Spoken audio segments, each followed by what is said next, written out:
അടുത്തത് മീനക്കൂറാണ്.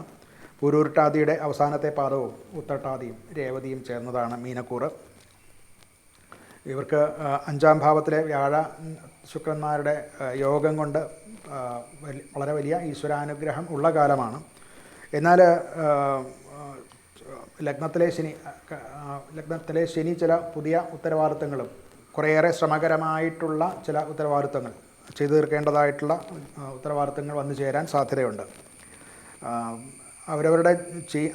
അവരവർ ചെയ്യുന്ന ജോലി മന്ദഗതിയിലാണ്, പോരാ, ഇത് ഇങ്ങനെ ചെയ്താൽ ഈ സമയബന്ധിതമായിട്ട് ജോലി ചെയ്ത് തീർക്കാൻ സാധിക്കില്ല എന്നൊക്കെയുള്ളതായിട്ടുള്ള ചില പ്രശ്നങ്ങൾ മനസ്സിൽ തോന്നാം.